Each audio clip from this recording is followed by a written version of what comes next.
በስመ አብ ወወልድ ወመንፈስ ቅዱስ አሐዱ አምላክ አሜን። በኢትዮጵያ ኦርቶዶክስ ተዋሕዶ ቤተክርስቲያን በዋሽንግተን ዲሲና አካባቢው ሀገረ ስብከት የሆተ ምስራቅ ኪዳነ ምሕረት ቤተክርስቲያን በመሃል ከተማ ህንጻው ብቻ የአንድ የእግር ኳስ ሜዳ ስፋትን የሚያክል ቦታ ላይ ያረፈ ከ800 በላይ የተዘጋጀ የመኪና ማቆሚያ ያለው ግዙፍ ንብረት በመግዛት የኢትዮጵያ ኦርቶዶክስ ተዋሕዶ ቤተክርስቲያን ንብረት እንዲሆን አድርጋለች።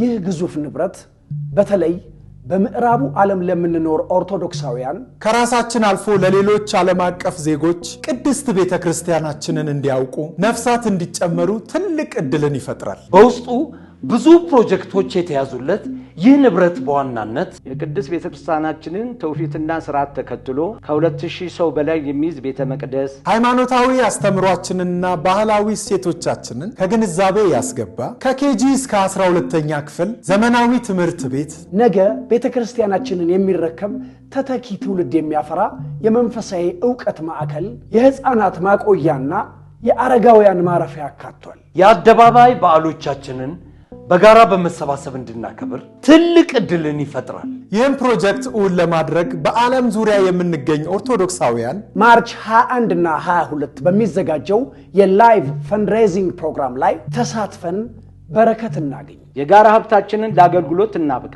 ረድኤተ እግዚአብሔር ከሁላችንም ጋር ይሁን። ኪዳነ ምሕረት